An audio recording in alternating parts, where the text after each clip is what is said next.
Hey guys, Dave Norona here, and it's October 23. So it's roughly about 2 months since I hopped on the all-new, made in Canada, Devinci E-Troy with the Bosch system motor. And we're going to go through the bike and my thoughts. There's been lots of stuff online about the bike, the geometry, why Devinci came out with the E-Troy first or updated it first, and my thoughts, having ridden every Devinci e-bike since the inception of them from Devinci in 2018, all the way through every all-mountain and enduro e-bike since then, including this new E-Troy. And I roughly have just under 1,500 kilometers on the bike now. I love e-bikes. I rode one in 2017 and I was hooked. I came from 30 plus years of riding mountain bikes and racing on the road, racing mountain bikes all over the world. And it's now something I do every day. I was just at the Toronto International Snowmobile Show for 2 days. I'm currently a factory rider for Ski-Doo, so I use my e-bike for fun, training, and especially training for winter. It's one of the best ways to get in shape. So we're going to talk about the bike first. So this is the GX version. There's 3 levels of the E-Troy, and this is probably the one I think most people are going to look at, is the GX version, and they also have a GX limited version. The difference in the limited is that the front fork is bumped up to 170. Currently on the GX version it's 160. I have, however, already bumped it up to 170, and it has the computer, which is actually a wired computer to the NOx system, and it comes with this computer. Now I will say, if you're new to e-bikes, you're really going to like the computer, and the reason why is you really want to look at your cadence more than your speed, because you want to have a high cadence on an e-bike. You'll see when people are riding them, they actually ride them more like a professional biker with a high cadence in the right gear, whereas most people on a regular bike, 1 by even 12, they're mashing the pedals and, you know, making their back sore. So one of the things that's great is having a nice small computer that gives you all the data. If you're a super nerd, you're going to love this because it gives you everything. You can also hook up to heart rate and just a whole bunch of other stuff. It gives you a slight power meter in there, so it's really cool. And when you go to the limited, they actually just have a small, your battery life here, and a small remote. So you don't get all that feedback live unless you plug into your phone and that kind of stuff. So because I've been riding them a long time, I also ride the limited, is that I really like I like having the computer because I can see it and I get all that information. But I'm not a super nerd, so I like when I'm riding it that it's just super minimalist. So if you're minimalist, you're going to really gravitate to that limited. If you want more information, you're going to gravitate to the GX. Other than that, the bikes are pretty much exactly the same. They come with 150 mil travel in the rear with an air shock. And like I said, 160 in the GX or 170 in the limited. Now, and I've bumped this one up. So basically both my bikes are the same. A couple of things that I add to my bikes. I work with 1UP Components here in Squamish. Absolutely love the company. Carbon bar. I love their 42 mil stem. Love their mid grip. Not the thin ones, not the thick ones, but the mid ones that they've had for a long time now. I also am not a huge fan of Code R brakes. I'm learning to like them a little bit more, but I've improved them with the Gelfer rotors that are stiffer and stronger, and so the braking has improved, and also using the Pro pads in there. If you've watched my other videos, I will say that I've come to almost like the GX SRAM cassette chain and derailleur and shifting almost better than Shimano. I would say it's better now. And that's super cool. So I really like the positive shifting and all that stuff. I don't go for axis because I go through bikes quite often, and I love the system, but it's just something that I didn't want to move from bike to bike and rewire bikes and etc.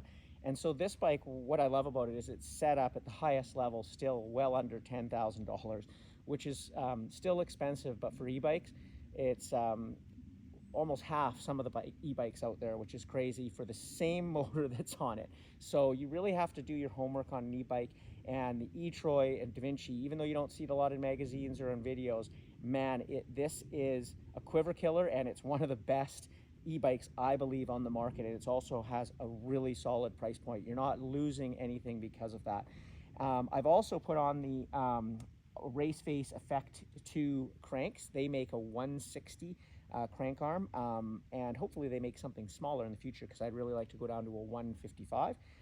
Talking a little bit more about One Up, I use their pedals, probably the best e-bike pedals and one of the best pedals on the market, because they're super thin, and when you're climbing technical stuff, you're not hitting stuff. And just a One Up dropper and chain guide, just their stuff is so clean, so easy to put on, and it works really well. And it's a great Squamish company that supports mountain biking in Squamish and all over, lots of racers, etc. I also, on this bike, you'll see I've added the ProGuard fenders front, and I also add a rear in the winter time, just to keep all the muck off the main part of the bike and in the bushings, etc. Other than that, it's totally stock. I will talk a little bit about the air shock versus coil, because that's what a lot of people, why don't you put a coil in? You certainly can. When we talk about it on the previous, my favorite bike is the E-Spartan at 180 and 170 in the rear, and it's got a coil over. It is a very squishy bike, and I absolutely love it. And coming from racing, one of the things I had to learn and get better at was the really steep, gnarly stuff in Squamish, and that bike no doubt helped me. Having done it for so many years now, I really like the positivity, or the shortness of the air shock that gives you very positive feedback, so you feel the bike under you. And truthfully, this bike feels like a lightweight e-bike. I'm not a fan of lightweight e-bikes. People usually get them because they think they're really fit and they don't need a full powered up e-bike. You can always turn a full powered e-bike down, but you can't turn a mid or a lightweight e-bike. You can hear some wolves in the background, coyotes. You can't turn them up. And I like riding up super hard technical uphill. And even though they tell you that, yeah, they've got still good Newton meters and stuff, you'll never make it up there. And you definitely won't make it up there as the speed that we're going up there on full powered e-bikes. The other thing about light e-bikes to heavy bikes, this bike probably weighs 55, 56 pounds with cush cores as it's set up. I don't even notice the weight now. And anybody who's watched like someone like Remy or Johan doing on their e-bike, there's no excuse. You can do anything on an e-bike that you can do on a regular bike nowadays. The only limit is you yourself, and that's for everybody. So having a lightweight e-bike, I find them more squirrely now that I'm used to this bike. It's more planted, it's faster, it's better in every way. And so usually, and I've seen it many times, guys go buy a lightweight e-bike and then they come and hang out with some fast e-bikes, full powered, and they can't keep up. And so it's the speed, it turns the boring trails, the travel trails, into super fast, quick trails, and it turns epic uphills into epic uphills, and that's what I love about it.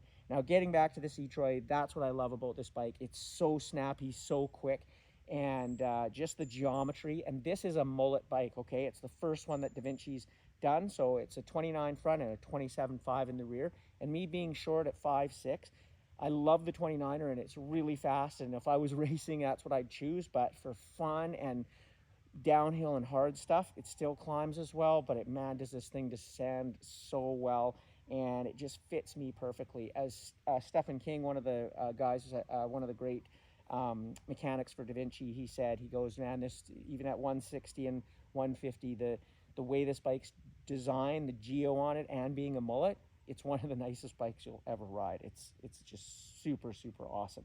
It's got a 625 watt-hour battery. I was a little bit worried about that coming down from a 700, but I'm finding that the 625 gives as much as the previous BMZ 700 did.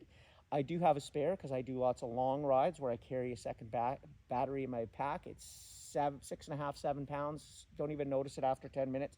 And lots of times I'll ride out, drop it, put the new battery in, do a big session, come back and use the rest of that battery to get back home. There is also 250 watt-hour batteries available, not in Canada yet, but they will be probably in the spring, that you can add into the bike, and you won't even notice that it's on there. You can also get a second one and put it in your pack for those epic long rides. So there's lots of management there you can do in the battery. 625 is more than enough for most rides. I ride every morning, usually about 4,000 to 4,500, and that's a great ride. In an hour and 15 hour, 20 minutes, get that much vertical, that much single track, all single track here in Squamish, and just absolutely love it. Now, one of the things that I will talk about that I absolutely love, that makes, and why so many bikes are going to the Bosch system, is it's an integral, super strong, made in, like, it's European, and it's awesome. The problem with the Shimano is it works off cadence, and I love that. But when you're riding with someone with a Bosch, and me and my friend are quite similar, to keep up, like people who ride e-bikes know that if you're riding up a hard hill and you're not able to get the high cadence, it actually gives you less power. So to get that power back, you have to shift into an easier gear. And doing that, you're already dropping back from the person who's holding that gear. And then you have a higher cadence, but you're going slower. The Bosch motor works differently. It kind of does the same, but if you push, like stand up and power, it'll power over that hump. So the harder you work, the more it gives you. And there's lots of climbs that I've done around Squamish that I'm doing at 24 kilometers an hour average for 45 minutes. And that's what makes these bikes so good. You're riding threshold for 45 minutes, and it's just something you can't do day after day after day on a regular bike. You'd just be fried, and if you were racing, you'd just kill yourself.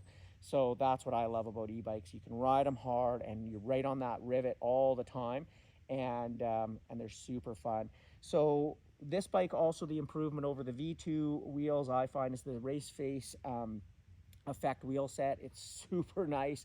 I run cush cores as well. I think you have to on every e-bike because you start hitting stuff hard like a downhill bike. And I've played with everything from the E-MTB ones, which I currently have in here, the trail ones, the pro ones, and they all work super well. You could run an XC in the front and an E-MTB or a pro in the back, and that's kind of the system that I've come to love, making it a little bit lighter. But again, man, I don't even think about weight on an e-bike anymore. It's not that I want it to be 100 pounds, but it just makes no difference. Getting back to that lightweight, once you add some good tires, some cush cores, and all the things that you might want to have on your bike, you're pretty darn close to a full powered bike anyway. And you know, to me, e-bikes aren't about where we're like on regular bikes where we're all weighing them, trying to get them under 20 pounds. So that's a little bit about it. I don't know if I can say anything. Love the 38 on it. The bike just, they've just used all their experience over since 2017, 2018, when they had their first e-bike, all into this bike, and it really shows. So if you're looking for an e-bike, and a well-priced one at that, with all the right things on it, man, check out Devinci. Right here in Corsa Cycles, they carry them, Lynn Valley Bikes, but just go on their dealer network and you can see them. Try one out, ask to ride one, and I think you'll be hooked. So hopefully that's a little bit about the Devinci e-Troy. This is the GX. We also talked about the Limited. And if you have any questions or comments, put them down below, and I'll try to answer them as well as I can. And we'll see you out on the trails. Look at this day. The other thing I love about e-bikes is I just came back from a 4-day trip of standing around in the showroom in the Toronto Snowmobile Show, and I hopped out my house this morning at 7:30, and I'm ripping up the road at 30 kilometers an hour into the single track. Nobody's out here. The trails are mint. The dirt is mint.